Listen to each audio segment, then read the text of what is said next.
Mon parcours, c'est celui d'un enfant qui est né à Paris, mais qui a grandi dans le Bourbonnais, qui est une province qu'on ne connaît pas, qui est le département de l'Allier, la limite de l'Allier et de la Nièvre, et jusqu'à mon bac. Et puis ensuite, je suis parti, parce que c'était déjà une province un peu défavorisée, de faire mes études à Paris, où j'ai fait du droit, un peu de sciences politiques, et j'ai travaillé dans l'univers de la santé. Aujourd'hui, je travaille dans un cabinet d'avocats parisien, dans le domaine de la santé. Je suis passionné par les questions d'e-santé depuis longtemps, présent sur les réseaux sociaux, et je continue à me rendre régulièrement et autant que possible dans mon pays d'origine, ma province, et je m'aperçois que c'est un désert numérique. Je n'arrive pas à capter, à travailler à distance ou à avoir très peu d'accès. Et même le peu d'accès que j'avais diminue.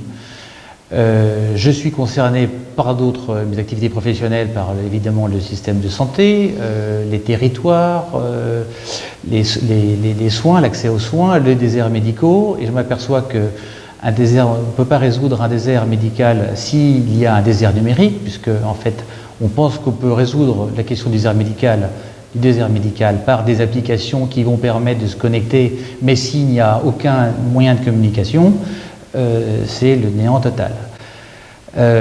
Partant de cela, et un peu sur un pari avec des amis, patients, médecins et autres, j'ai décidé un peu sur un pari, mais qui devient finalement assez sérieux, de créer en 2017 les premières universités du désert médical et du désert numérique, afin de réunir à la fois des gens qui sont intéressés, des patients qui se trouvent un peu dans une sorte d'isolement, de réunir aussi des opérateurs pour leur faire comprendre que c'est bien aussi d'aider des gens qui ont des applications, mais qu'il faut des réseaux qui vont derrière, même si l'ARCEP dit que j'ai une liste de territoires et de communes autour de chez moi qui sont reconnus comme des déserts numériques complets, c'est officiel, la liste est téléchargeable, l'avantage de l'open data.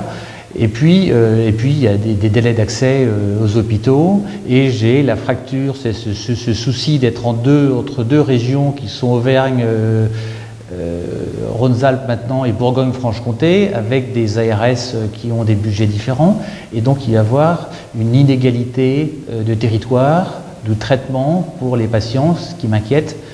C'est pas forcément pour l'État jacobin, mais j'ai trouvé que suivant les départements ou à quelques kilomètres près, les gens vont se retrouver, les patients vont se retrouver, ou les hôpitaux, à des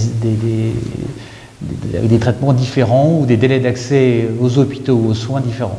Voilà, donc c'est essayer de réunir tous les acteurs qui sont concernés par ce qui finalement concerne beaucoup de Français.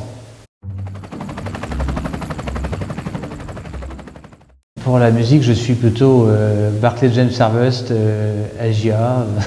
Pour la lecture, je suis plutôt fan de livres exclusivement.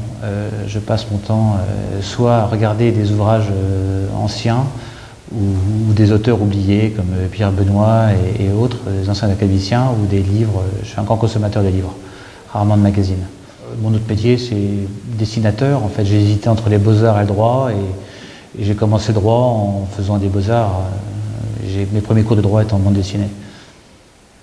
Mon acteur préféré, il a fait Forrest Gump, il a fait Seul au monde, il a fait Tom Hanks. Il est capable de prendre 20 kilos ou de les perdre et de se mettre dans toutes les positions, dans toutes les postures. Et j'aime assez les gens qui sont capables, qui ne s'attachent pas à une image et qui sont capables de montrer à la fois de se montrer humble ou de se montrer héroïque. Et voilà, ça fait partie des acteurs que j'aime beaucoup.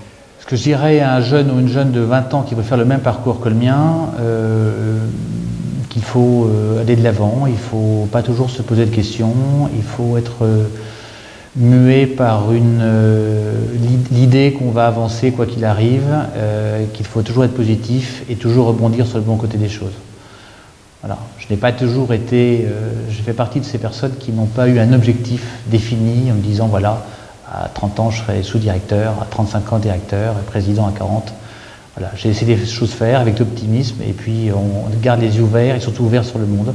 Ce qui fait que, comme le monde évolue, on peut changer évidemment de voie et sans forcément se focaliser sur quelque chose de prédéfini 20 ans avant.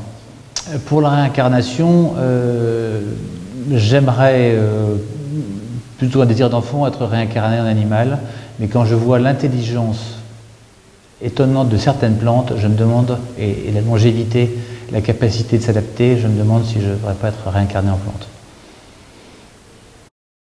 Une belle plante, de préférence. Pour les savoir beaucoup admirer. Si Dieu existe, m'attend le jour de ma mort à ce qu'il me dise que finalement j'ai fait de mon mieux. J'ai fait le pari qu'il existait, mais je me suis appliqué surtout une morale qui dépassait celle qu'on m'avait enseignée. Et donc je serai jugé sur mes actes avec un peu de sérénité.